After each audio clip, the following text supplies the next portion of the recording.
All right, I think we are ready to begin the event. Thank you to everyone in the audience for joining us today. I know that today is going to be a great conversation, and I'm happy that y'all are here. Welcome to the Iran 1400 Project Spotlighting an Author event. I'm Zhinia Noorian, the program manager of the Iran 1400 Project. For those of you who are new here, the goal of the Iran 1400 Project is to encourage healthy and productive conversations that make a constructive contribution to understanding Iran. And we are very confident that today's discussion will add to this mission by prompting an exploration of Iran's history and its evolution and aiding in a better grasp of its future directions. Today, we will be discussing Dr. Zhinia Noorian's book called Parvin Etesami in the Literary and Religious Context of 20th-Century Iran, a female poet's challenge to patriarchy. Dr. Noorian, on behalf of the advisory board and the team at the Iran 1400 Project, we thank you for taking time out of your busy schedule to be with us today. The Iran 1400 Project's mission is to foster a greater understanding of Iran's history during the past century to promote an informed conversation about Iran's future. Your book's insightful observations and analysis on the literary and religious context of 20th century Iran will certainly contribute to that mission. It is a great privilege to have you here and to benefit from your expertise. Thank you. Thank you. And we will begin the event in just one moment. Oh, not that one. All right.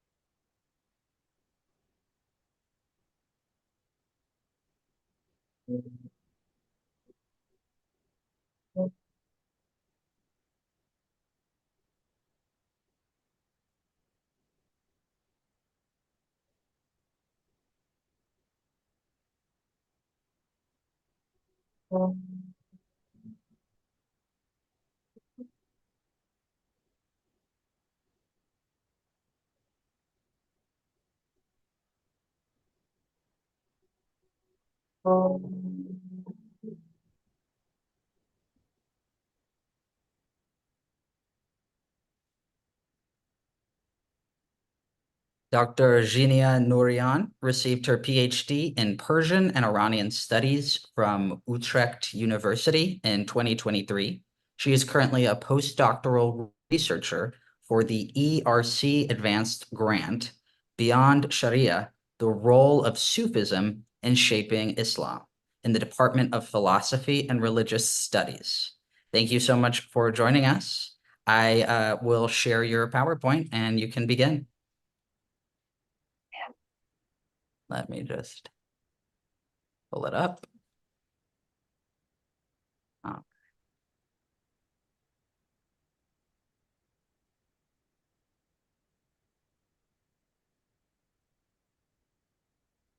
All right, whenever you're ready. Thank you. So many thanks for this valuable opportunity and this generous introduction, dear Sydney. It is an honor to present my book today. This book is the dissertation that I wrote for my self-funded PhD. I want to take this opportunity to express my gratitude to my family, to Professor Dr. Sayed Khorab, for both his invaluable mentorship and his support in publishing this book. I would also thank Dr. Warner, my other mentor, and Brian Griffith, my friend, who generously helped me by editing my work from the very early stages. If you go to the next slide, please. For today's presentation, I have chosen brief snapshots of the introduction and the 5 chapters in my book. I would like to start my talk, as I did the book, with a short poem by an anonymous author, but attributed to Parvin Etesami. It is the same poem that appears on the cover of the book, as you see on the slide. I start with the poem I start with this poem to highlight the relevance of Parvin Etesami and her special place in major events in Iranians' lives. And the next slide. Yeah, the poem reads, واعظی پرسید از فرزند خویش هیچ میدانی مسلمانی به چیست؟ صدق و بی‌آزاری و خدمت به خلق هم عبادت هم کلید زندگی است. گفت زین معیار اندر شهر ما یک مسلمان هست آن هم ارمنی است. A preacher asked his own son, do you know what makes a person a Muslim? Truthfulness, harmlessness, and serving people. These are both pious works and the key to life. The son said, there is only one Muslim who fulfills these values in our city, and he is an Armenian. I wrote this project during the COVID-19 pandemic. People in Iran were already suffering from the crippling economic and political sanctions imposed on them, corruption by authorities, and mismanagement. With COVID, apart from all the disastrous events caused by a pandemic, Iranians had to grapple with death because of shortage of vaccines. In this dire situation, reportedly the ambassador of Armenia announced that Iranians could get vaccinated in his country if they had the means to travel and stay there for 10 days. The more detailed analysis and contextualization of the poem comes in the introduction in my book. For now, I focus on the wide circulation of this poem on different platforms on social media by Iranians after this apparently humanitarian opportunity. The circulation of the poem is a telling indicator of Parvin Etesami's special place among Iranians. In times of crisis, as we also saw later during women life freedom uprisings, people take refuge in Parvin Etesami's literary identity and poetry to voice their criticism, particularly about the corruption and hypocrisy of religious authorities. And the next slide, please. With this brief introduction, I shall now continue with what intrigued me about this poet. Parvin, or Rakhshande Etesami, was born in Tabriz in 1907 to a cultured aristocratic family, and she died of typhoid fever in 1941. So her lifetime and literary career were shaped by fundamental transformations due to two major historical moments in Iran's history: the constitutional revolution of 1905 to 1911 and Reza Shah Pahlavi's reign from 1925 to 1941. Flourished in this context, Parvin Etesami has had an immense and enduring popularity, but a controversial reception. This intriguing point for me turned into the main thesis question of my research. It was also the reason for me to choose the lens of transgression of gender norms as a tool to analyze her work. Let me explain my thesis question and the sub-questions that shaped the chapters in this book by elaborating on this intriguing point. Parvin Etesami was not the only woman who wrote and published poetry in the early 20th century in Iran. Fasl Bahar Khanum and Fakhr Uzma Argun, Simin Behbahani's mother, for example, are merely two women who wrote and published more or less in the same historical context. However, it is only Parvin Etesami's work that continues to live on in the Persian literary culture and everyday events in Iranians' lives. Parvin Etesami was praised for her mastery in composing classical poetry. Simultaneously, her extraordinary talent and fine poetry were disbelieved, and she was even accused of fraud. Despite this controversy, as I mentioned before, Parvin Etesami's poetry continues to remain immensely popular. During the Pahlavi era, her poems were used as didactic material in school curricula.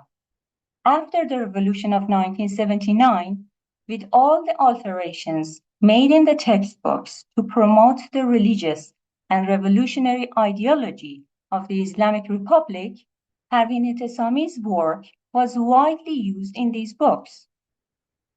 In the newest versions of almost all the Persian language and literature textbooks taught at schools in Iran, Parvin Etesami's poetry is present. For me, these characteristics were fascinating controversies that deserved analytical research.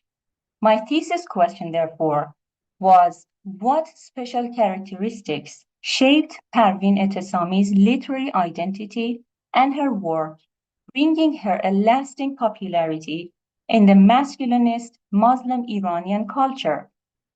Several sub-questions were born out of this question, as I mentioned before. I wanted to know, for example, how Parvin's gender affected her reception as a poet of classical style, and why her authorship was disbelieved. Why did she need to defend her identity as a woman? Why did her gender and the femininity in her poetry turn into a mystery?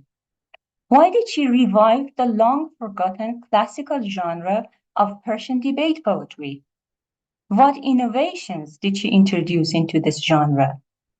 How did she engage with with her society and the transformations as in her society as it went through two major historical turning points?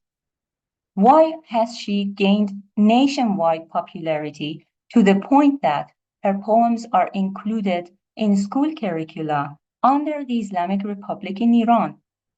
The chapters in this book took shape around each of these questions. In these chapters, I have tried to find answers by exploring the distinctive characteristic in Parvin Etesami's poetry, which I suggest revolve around the transgressions of Iranian Muslim gender norms.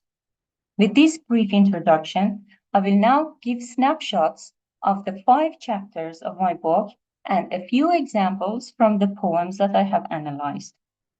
Next slide, please.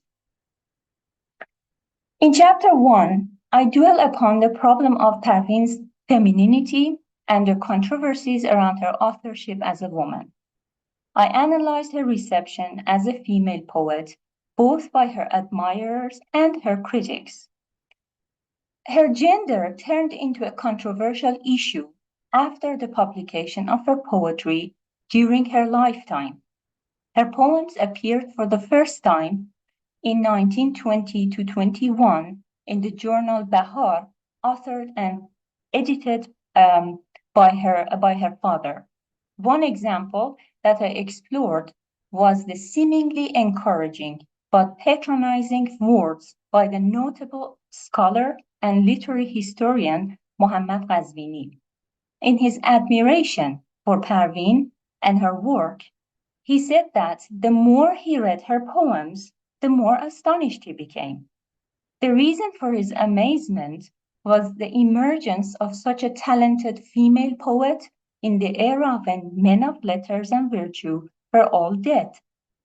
Such comments from her admirers are obviously not to diminish her poetic talent and accomplishment, but they are telling examples of patriarchal gender norms tinting the judgment of even great scholars. Similar issues resurfaced decades after Parvin Etesami's death.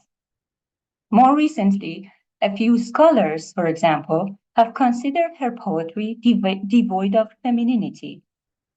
To make sense of these reactions to Parvin Etesami and her gender, I examined the concepts of gender and femininity and how they were constructed in the Iranian Muslim culture. I have immensely benefited from the work of scholars such as Farzaneh Milani and Afsaneh Najmabadi. In the light of these gender constructs, analyzed by these two scholars mainly, I closely read her poems and tried to find reasons for the long-lasting controversies around Parvin Etesami's gender.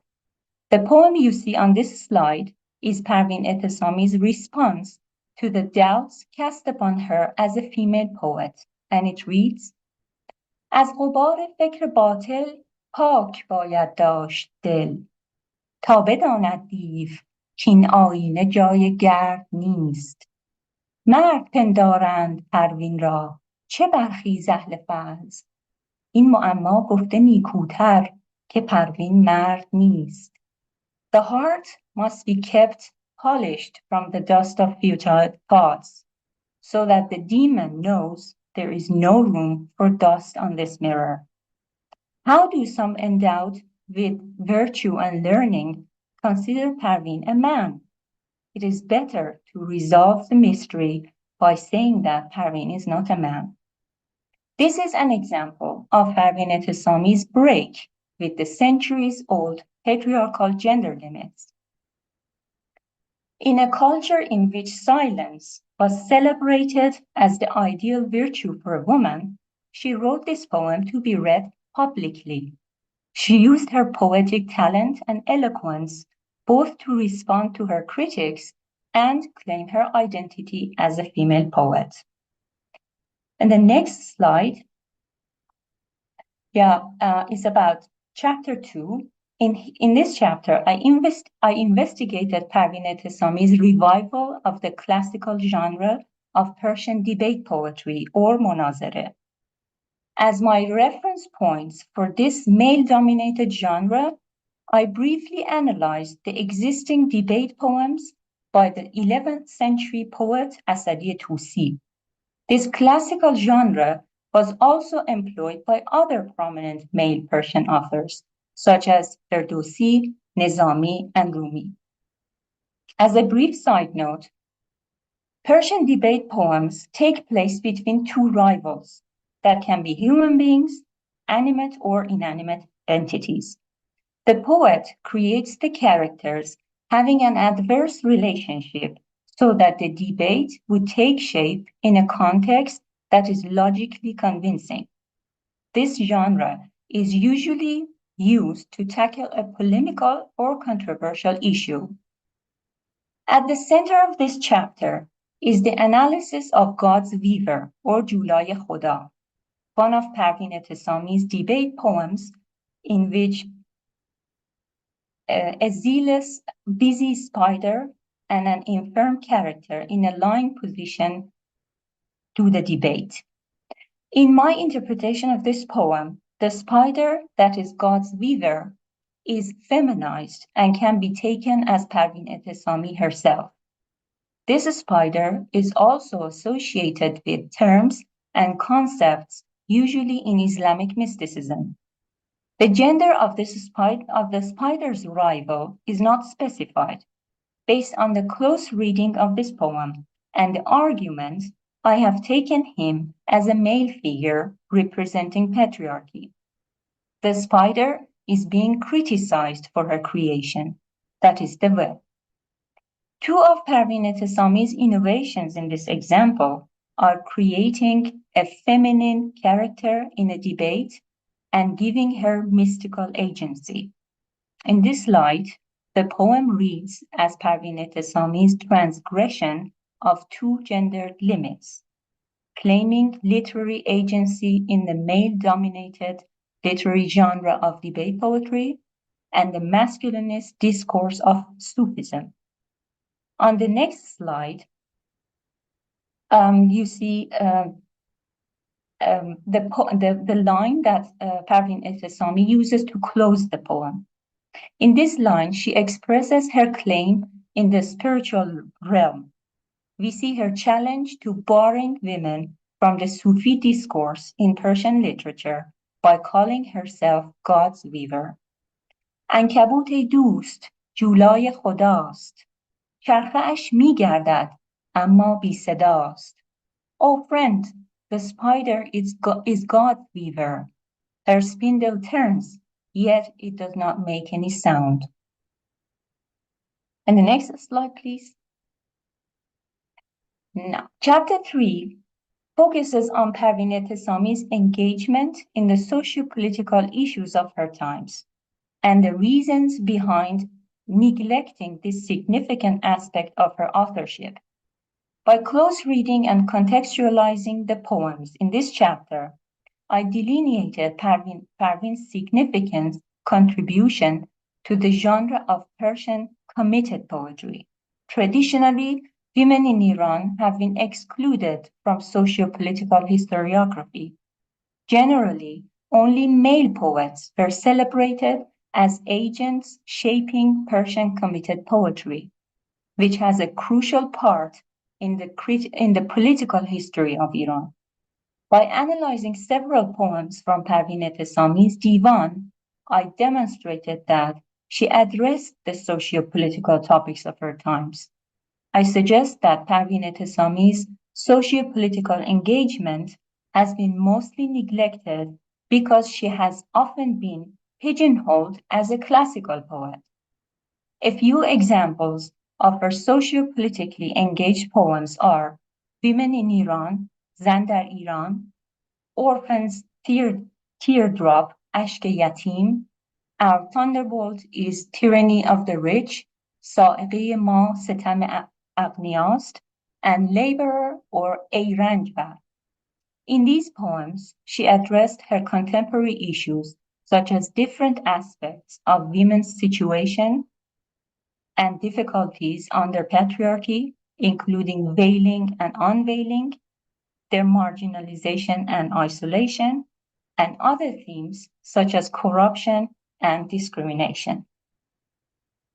Next slide, please. In chapter 4, I investigated the reason for Parvin Etesami's lasting popularity with her audience in Iran. I did so by analyzing the frequent presence of her poetry in Iran's school curricula. I surveyed the most recent versions of Persian language and literature school textbooks. In almost all of these, poems by Parvin Etesami are used. Public education is designed in line with the ideology of a ruling system. The Islamic Republic of Iran is a patriarchal system that exercises gender discrimination openly. My analysis of Parvin Etesami's poems in school textbooks revealed that these poems were modified in one way or another. For example, some were shortened, in some the order of the lines were changed, or the title was changed to something else totally different. And there is only one example that is left intact, and that is Drunk and Sober or Mast o Hoshyar. Parvin Etesami's poems are multi-layered. For example, Longing to Fly or Shogh Parvaz can be interpreted as an expression of socio-political criticism, or Drunk and Sober can be read as criticism of Islamic authorities. But with the alterations in the textbooks, and especially with the questions after the poems, students are encouraged to stick to the surface of the poems, usually permeated with religious terms that harmonize with the ideological values of the Islamic Republic. The deeper layers or critical implications of these poems are therefore ignored. And the next slide, please. Finally, in chapter 5, I discuss the hijacking of Parvin Etesami's poetry in politics in Iran. I analyzed speeches by the Islamic Republic's leader delivered in critical moments. In these speeches, he recited lines from Parvin Etesami's Gereh Goshay, or Solver of Difficulties, an example that can be interpreted as a religious poem.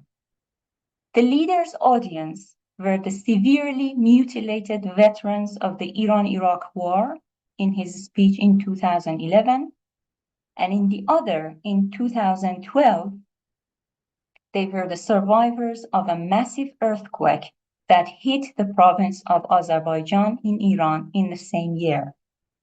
On the next slide, you see the poem, the parts of the poem that were recited. In these recitations, the leader used a specific selection of lines from this poem and changed a few keywords in them. These changes are the words in the parentheses for you to compare with the original words next to them, and I read the altered version. هر بلایی که از تو آید رحمتی است. هر که را رنجی دهی آن راحتی است. زان به تاریکی گذاری بنده را تا ببیند آن رخ تابنده را. تیشه زان بر هر رگ و بندم زنند تا که با مهر تو پیوندم زنند. Every affliction that comes from you is a mercy. To anyone, the pain that you give is a solace. You leave the slave in the dark so that she or he sees that luminous face. They strike with an axe on each of my veins and joints to graft me with your affection. My analysis showed that the leader manipulated these lines to change them into pieces of advice to his audience to be patient and grateful for their catastrophic situation. I also analyzed the leader's selection of the same poem and his comments when he was hospitalized for surgery in 2014. When he met with an audience of writers and artists, he introduced Parvin Etesami as a pious female poet, as if they did not know her. On this occasion, he recited the same poem, the same lines, to highlight his religiosity and show his gratitude for being ill. And for the conclusion, as the next slide shows, I would like to round off my talk with a summary of the main findings of my study, which are Parvin Etesami's transgressive innovations, mostly missing in her previous scholarship. I have indicated that Parvin Etesami transgressed the Iranian Muslim gender norm of silence. By writing and publishing, she entered the male-dominated space of Persian literature. She was a pioneer in openly claiming the identity of a female poet for herself. She revived the forgotten genre of widely forgotten genre of Persian poetry, Persian debate poetry used by major male poets. She wove the voice of a woman into God's Weaver, a long debate poem with Islamic mystical implications, and claimed her space in this genre and the Sufi discourse in Persian literature, both dominated by men. She wrote poetry which can be considered socio-politically engaged. In these poems, she criticized the contemporary issues of her society, such as curtailments of women and workers' rights, tyranny, and injustice. Finally, I analyzed her widespread but manipulated poetry in the education system in Iran and in politics. She has challenged the patriarchal gender norms of her culture. Paradoxically, however, her work, although manipulated, has been approved by the patriarchal ruling authorities and has been used to promote their ideological values. I think I'm going to stop here. Thank you.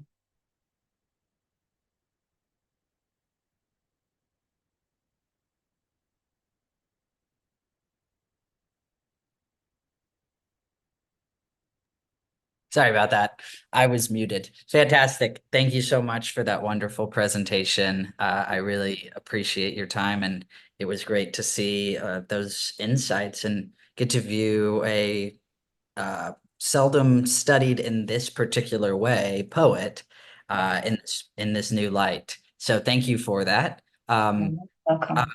I have a few announcements from the Iran 1400 project.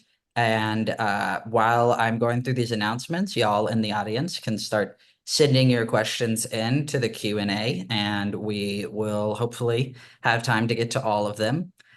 So thanks again, everyone, for joining us. If you don't know about the Iran 1400 project, please go check out Iran1400.org. We just premiered a new website.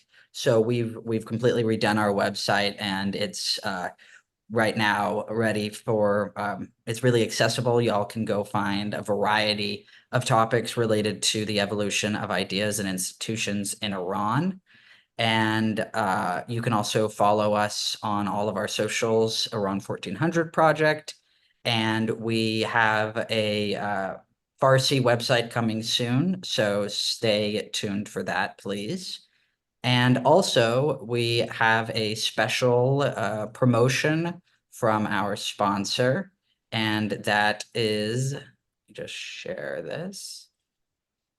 We have a 20% discount on a SOTO's membership to esteemed members of academia and dedicated scholars in Iranian issues. And we will share this link if you are interested in the chat box, so you can check that out.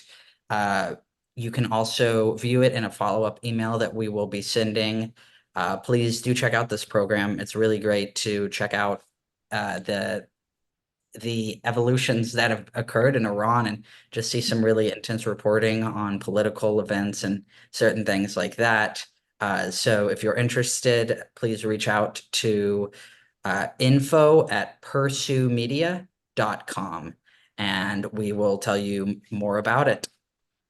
All right, and I think that is what we have for announcements. Let me stop sharing my screen. Again, y'all can send those questions into the chat and we will get to them.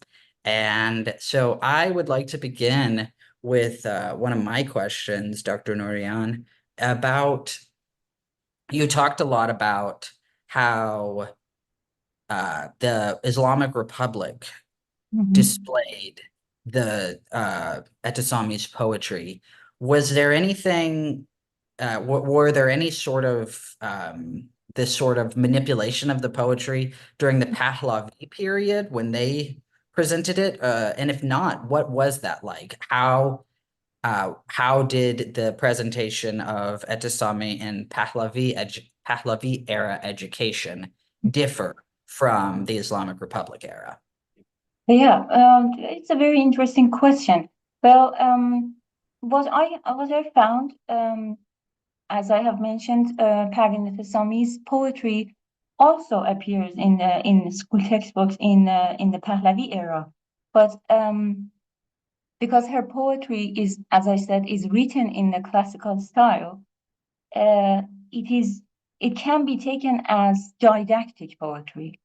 So and using didactic poetry in education in Iran, not this modern system, but way back to ancient times, even didactic poetry has had a very important role in education. And what I found, I haven't done a particular research on the Pahlavi era Persian poet, Parvin's poetry in Pahlavi era school books, but they are not manipulated then. I mean, they appear as they appear in the Divan. The titles are intact, the lines order, and I didn't find any shortened or changed order of the lines or anything like that. But in after the revolution, in the school textbooks, you see a lot of changes. And the changes, as I mentioned, so her style is classical, and in classical Persian poetry, terms that can have religious or Sufi implications are used a lot. Not in all poets' works, but it can be considered as part of the convention. And her poetry is no exception on the level of surface. But they can, as I said, they are multi-layered, and if read in the context they were written, they can be different. They can be interpreted as contemporary, tackling contemporary issues. But the manipulations that have happened after the revolution in the school textbooks are merely framing her as a pious Muslim woman. And the words, because she is popular, I'm suggesting that because she is popular, she is a popular poet with people of different walks of life, different generations. This has been used to as a means of propaganda for the education system to promote the ideology, the Islamic ideology of the Islamic Republic. Fantastic. Thank you. That's so interesting. Like I said, the Around 1400 project looks at the evolution of things. So it's very interesting to view how, a particular reading of even just as specific as one poet's poetry has changed. Exactly. Yeah. So thank you. My next question for you would have to do with why it is that this that the scholarship is lacking more I wouldn't say intense reading, but from what I gathered from your books and from what other scholars we have an interview with Dr. Behnam Fomashi also about Parvin Etesami, and Yeah. he argues that a lot of people view her work on a very surface level, and I know that this book definitely dives into it. Would you agree with that statement that that there's not a lot of scholarship that's seeing what the depth of her poetry and reading between the lines, and if so, why do you think that is? Yeah, I unfortunately have to agree. That is true. I mean, that was one of the things that I have encountered in my research about Parvin Etesami as well. So there are huge number of articles, books, articles of different kinds. I mean, these days on different platform, online, paper, printed, you find a lot of material written on her, and there are even festivals or celebrations of her anniversary of Parvin Etesami in Iran. I mean, celebrating her poetry. But unfortunately, the reading of her poetry doesn't go any deeper than the surface. She is she is on a pedestal as a classical poet. And wow, how beautifully she has written, so eloquent, so masterful.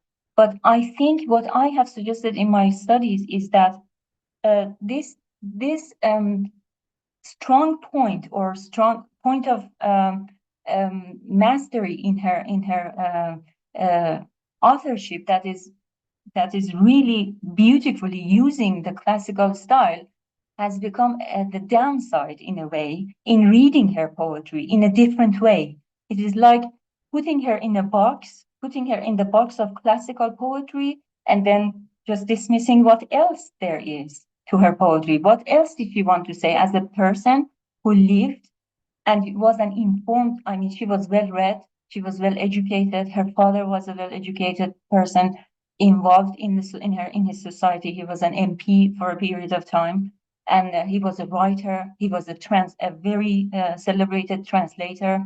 He was informed about what was going on not only in Iran but in the bigger region. I mean, the Middle East. In For example, he translated Amin's book from that was written in Egypt about the liberation of women, for example, and all these materials most probably were brought to the house, and Parvin Etesami was reading these things. So she was involved, and it's highly improbable that she just focused or limited herself to writing poetry as a work to celebrate eloquence or aesthetics merely. I mean, art for the sake of art.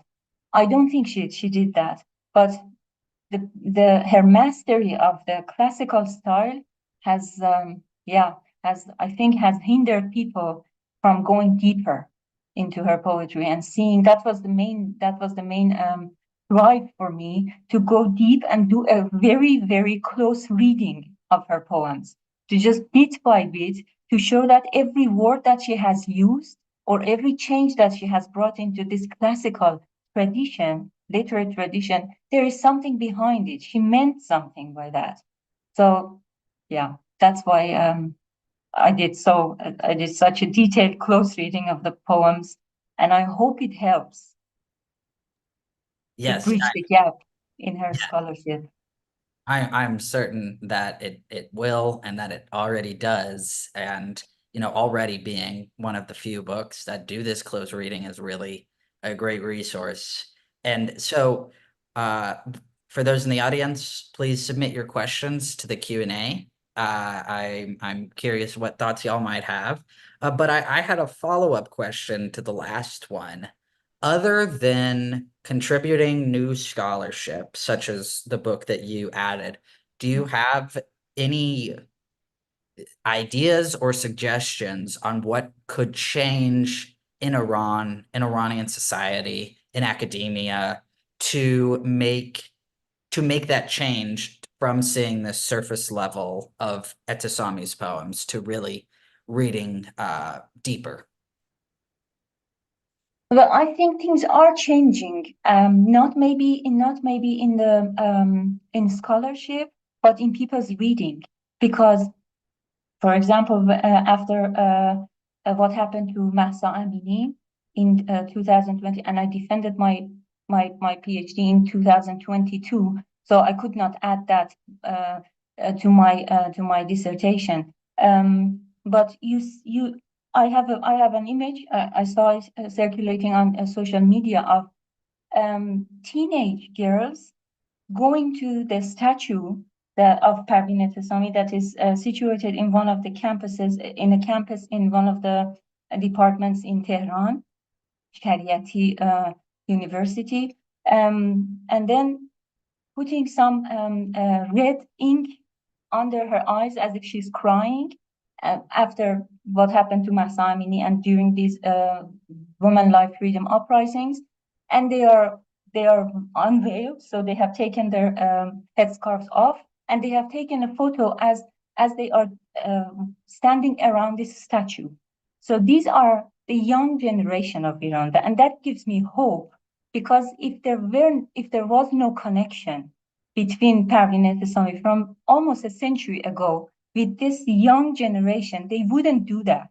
So they understand her poem on a different level, and it is different. So I haven't seen anything new in her scholarship, and I understand because of the situation of publication in Iran and censorship.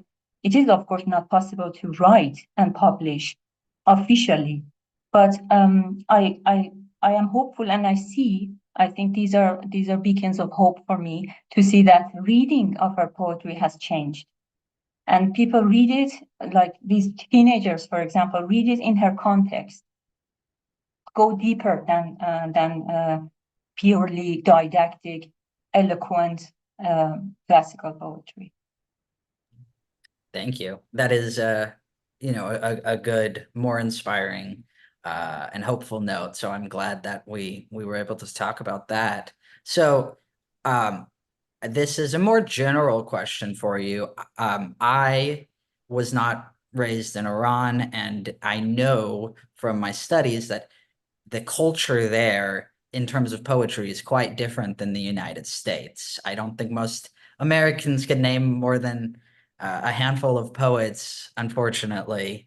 And because of that, could you talk about how well known Parvin Etesami is in Iran? So we could just get, for those who may not know, could get a better grasp of that. Is this a poet that everyone would be able to know and to know some poems? Has everyone read her work in schools, things like that? Yeah, I mean, if it comes to school textbooks, everyone has. I mean, everyone who has been to schools, who has had a formal education, has read her poetry. And but apart from that, she is part of everyday life. I mean, she is. I don't want to make because yeah, I haven't done the statistics, so I don't want to compare her to Hafiz in terms of people having lines by heart from her. But from my own experience, I can say that everyone knows her. I mean, knows that she was a poet of great mastery, and they can recite lines from her. And the poem that I have put on the cover of my book and I started with, that's a telling example. I mean, we don't know when this poem started to be attributed to Parvin. There is no, I mean, because it's from an anonymous poet, of course, and a lot of people think this is from Parvin, and they have it by heart. I mean, it is not Parvin's poetry, but attributing someone's poem to her means, I mean, shows how well received and celebrated she is among people. And this is a polemical. I mean, in this poem, if you look, so there's a comparison of, yeah, Armenians who are, of course, Christians are the Muslims, are better Muslims than the Muslims in our society. So it's a highly critical. And people know this poem. A lot of people know this by heart, and they are sure that this is by Parvin Etesami. But yeah, I understand in a situation when writing or voicing your voice, voicing your critical ideas can lead you to punishments like going to the jail or more severe things than that. People write poems and then hide behind people like Parvin Etesami. So this is what Parvin Etesami has said. This is a poem by her, but this is the criticism of the people who are living in that society, and it shows the bond that they know Parvin Etesami also had critical poetry, so they can make this connection and then attribute such words to her. Fantastic. It's really insightful to know, things like that the things that aren't necessarily studied, but are just like common knowledge. Yeah. Like it's nice to talk about that and to get a better grasp of what her work is perceived as and perceived like in Iran. Um, Jale Pierre Nazar, I saw you had your hand up and it is now down. But if you would like to talk, your hand is back up. Okay, I would love to, if you want to, I can let you talk and ask your question. I'll allow that now. If it's not working, we can come back to you. But I just permitted you to talk and asked you to unmute if you wanted to ask your question. And if not, if it for some reason there's some technical difficulties, we can come back because I see we have a question in the text now. But let's give it a couple seconds. You'll have to unmute yourself.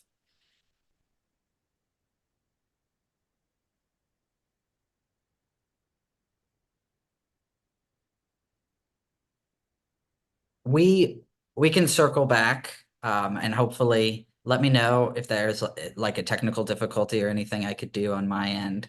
But while we are waiting on that, I see that we have a question from an anonymous attendee. It's interesting that the theme of suffering as God's gift is common across all Abrahamic religions, Islam, Christianity, Judaism, and even in Buddhism. There is the foundational principle that suffering is an inevitable aspect of life. But in the larger or Iranian context in particular, does anyone really buy it, or is it intended more as a way to instill not the inspiration to persevere and overcome, but rather resignation and apathy to keep them out of the political mix or from taking political action? Wow. A That's loaded a question. Yes. Well, but if I keep myself to the framework of this research and Parvin's poetry, so if you read the whole poem, as I said, Parvin's poems are multi-layered, and a lot of her poems can be read as mystical. And in Islamic mysticism, Sufism, love is interpreted as suffering. So love has not purely, but a a huge function of a very important function of love it has a purgatory function. So you love God, or in expressing love to God, you become pure, and then you are truly in love with God. You are close to Him. The barriers are gone. So in this poem as well, there is the story of the poem is a poor man who has 6 children at home, has a little bag with wheat, taking it to the bazaar to sell and buy the necessities for medicine for for his children. And then when he's going, he after a while he realizes that the bag has torn and all the wheat is gone. And then now he starts criticizing God, saying that what kind of God are you? All that I had, they say you are the opener of the knots, the gereh kosha. You open knots, which means metaphorically you solve problems. What kind of solving a problem is this? And then when he he looks better, he sees that there is some gold where he has lost his wheat. And then he starts apologizing and talking to God. Oh, I didn't know you are indeed the opener of or solver of difficulties. So these are all themes that are taken from the mystical paradigm, in which suffering takes you somewhere else. So suffering is a vehicle for the human soul to be purified or to get closer to God. And read in that context, I cannot say that it has been used for people to, I mean, the whole history of Sufism, if you look, I cannot say that it has been used for people to keep them away from action or political engagement or things like that. But within this what I can say about the poem. But in a bigger context, what you see with, for example, what the leader has done with the poem, the same poem, the manipulation, there you can say, yes, it is happening, because the words are changed and the poem is totally different can be read totally differently when the words are changed. And then the context, I mean, these are people who have been struck by misery because of war that has been caused not by God, but by people. And then the other one, the earthquake has happened, and a lot of people die because of mismanagement and problems that are shortcomings of the authorities or the ruling system in the country. It has nothing to do with God on that level, but it is being used to just make people silent, not only silent, but grateful for the problems that have been caused by mismanagement. That is actually manipulation and as a tool to just promote propaganda and quieten people. I hope I have answered the question. In my opinion, you have. That was fantastic, and especially great to see it within this frame of Etesami and her poetry and what she's discussed. Dr. Pierre Nazar, we can try one more time if you would like to talk. I think you should be ready to talk. You just need to unmute yourself.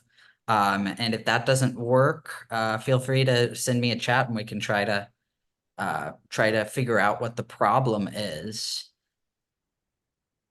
But yes, I think you are ready to go. Just need to unmute. I can give it a couple seconds.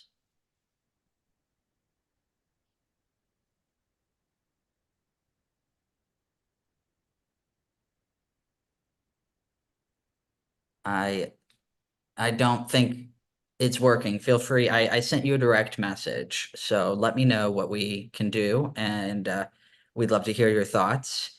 In the meantime, I was curious, Dr. Noorian, if you could talk a little bit about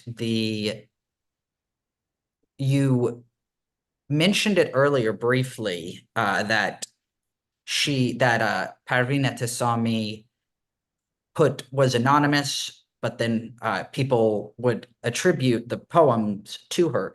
Could you talk more about that and her process? And I believe that your book talked about how she became more confident signing her name as time progressed. Could you talk a little bit about that? Yeah. So Parvin Etesami was not anonymous.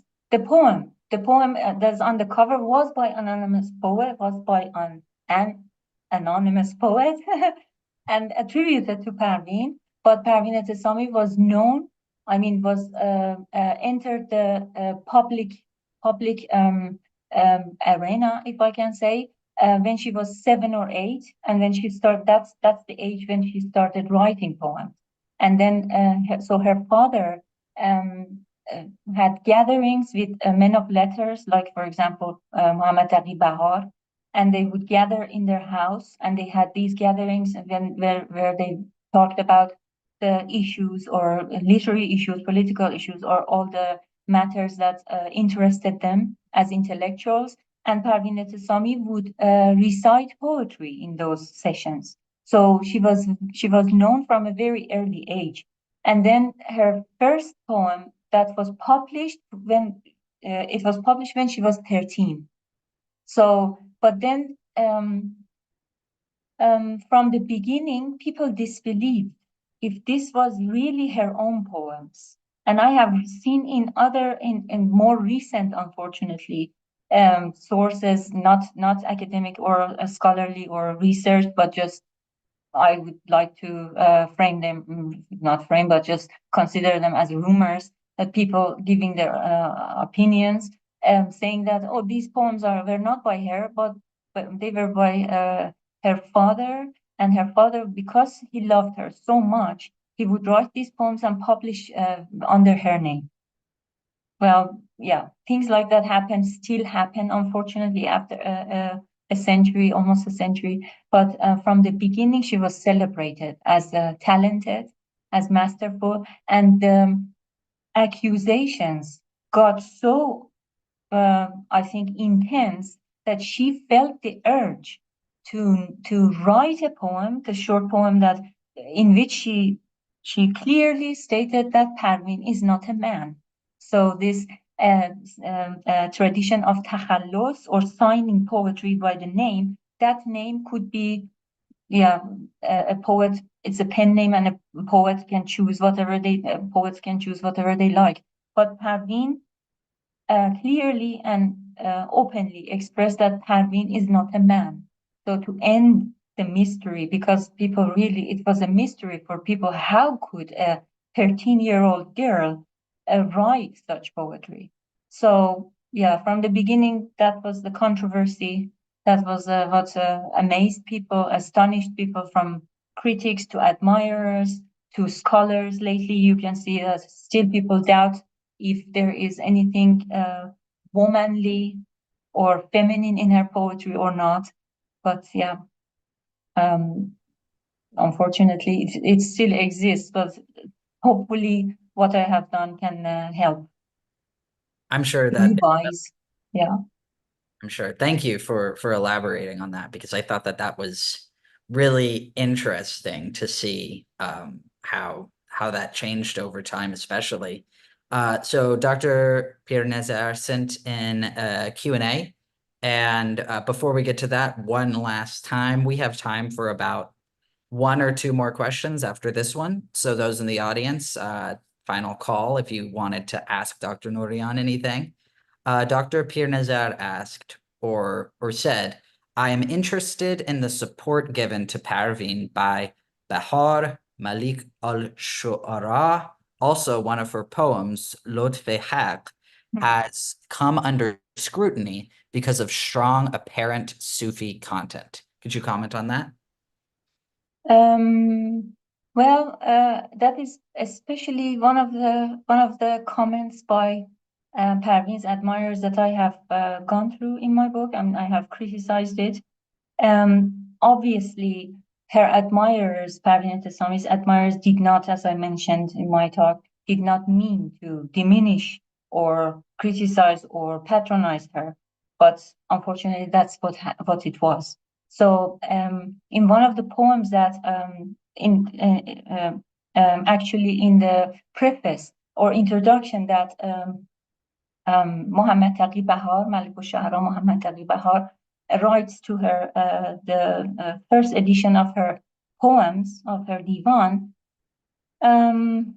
He actually, I have read it as patronizing or kind of trying to put her in the box, back in the box where a woman belongs, because he has read her that particular poem, as yeah, Parvin has written these lines and has talked about religious or spiritual matters, but when she is relieved of or she is free from womanly obligations, he uses this term, womanly obligations. She returns to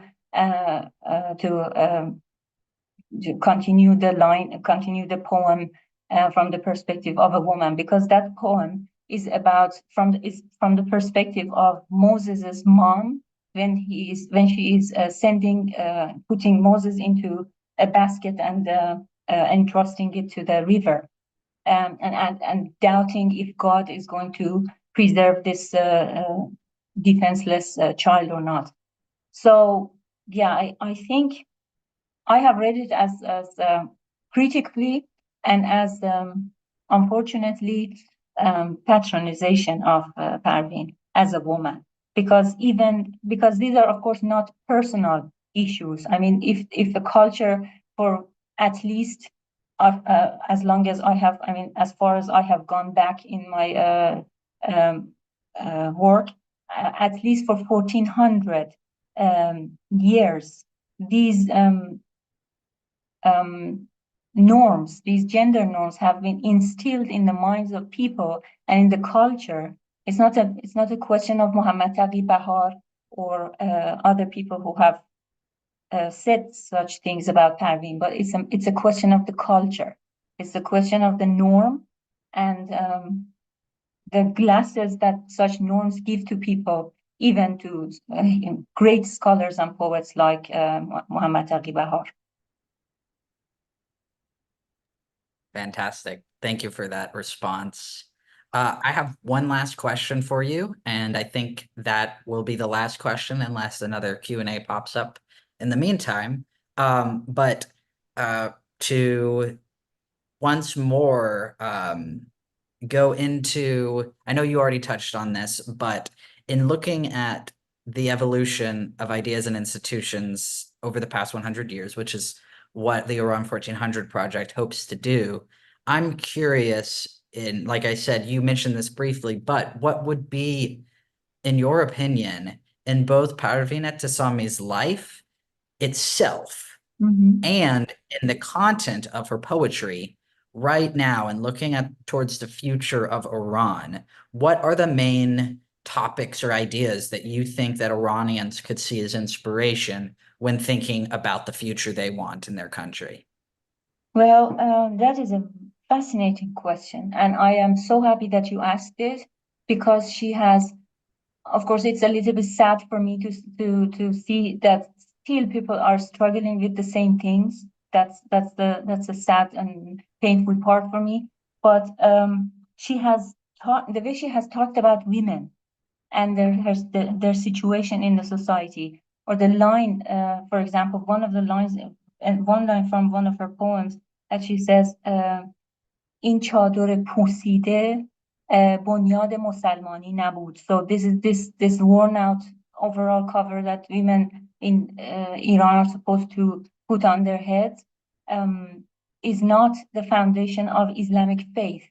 So vividly, you can see so vividly with the struggles of women in Iran at the moment for bodily integrity and the human rights to control of their own bodies.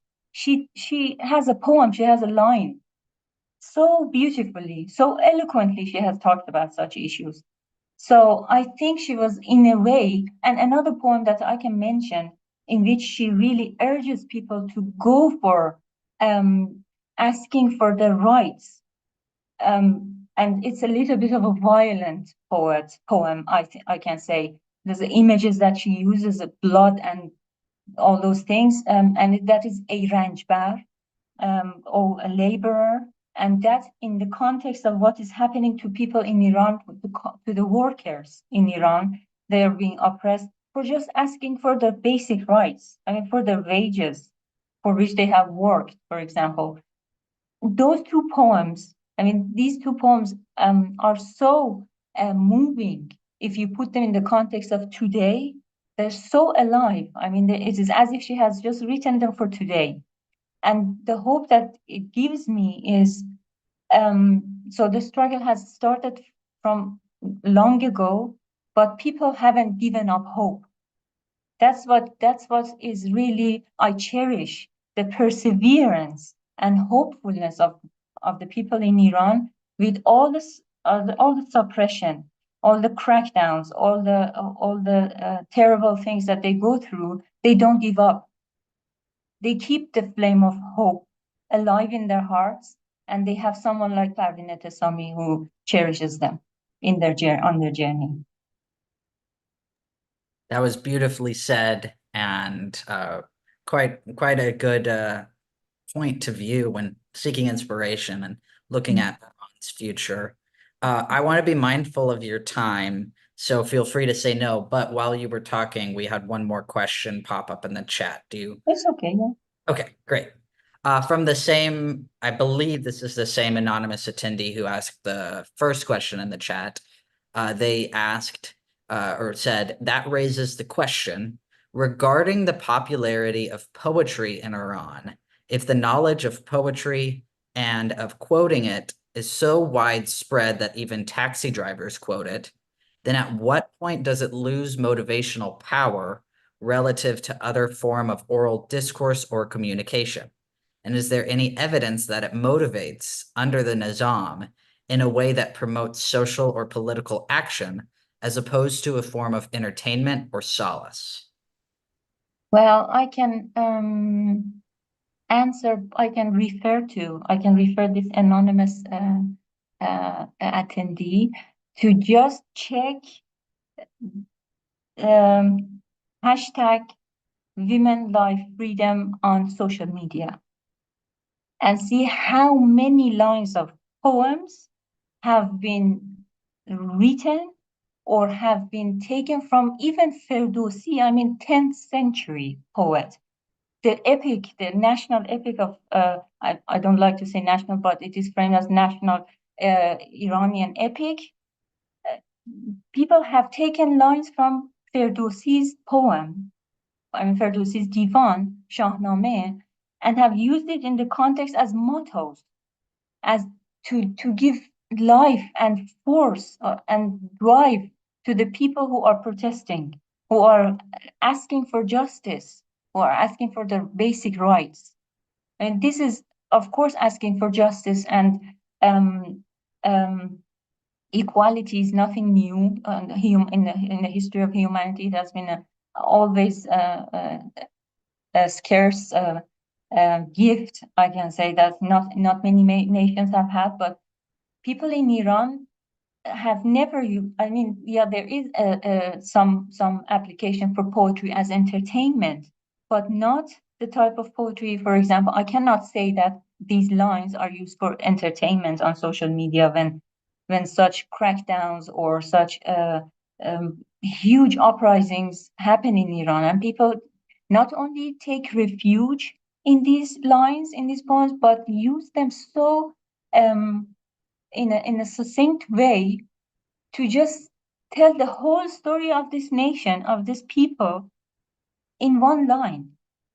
For example, they use one line from, or they use graphics that are, the idea of which is taken from, for example, Shahnameh or other classical poets. For example, I have seen a lot of different variations of depicting the leader with the serpents grown out of his shoulders.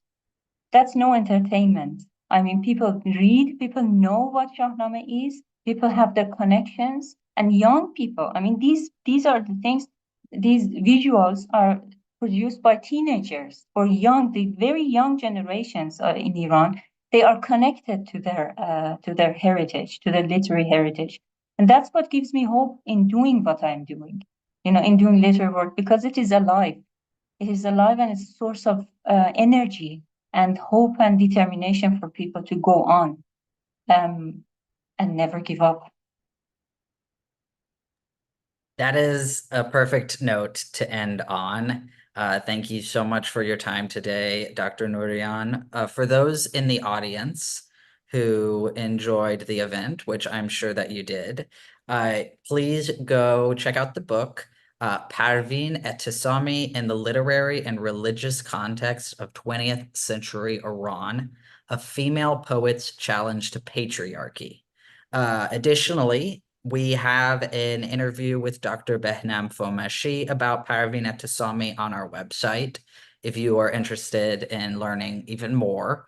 And if you're interested in poetry in a broader sense, we have another spotlighting an author event you can find on our website with Dr. Fatemeh Shams about her book, A Revolution in Rhyme, Poetic Co-option Under the Islamic Republic. You can find all of these resources and a few more about poetry specifically on Iran1400.org. If you're new to our project, please feel free to send any feedback or questions you might have. Let us know who you want to see interviewed on our next Spotlighting an Author. We are really, the point is to engage community, and so that community contribution and suggestions, we really value those. So please don't be shy. And this event will be on YouTube, so you can go back and refer to it if you wanted to see anything specifically. And that's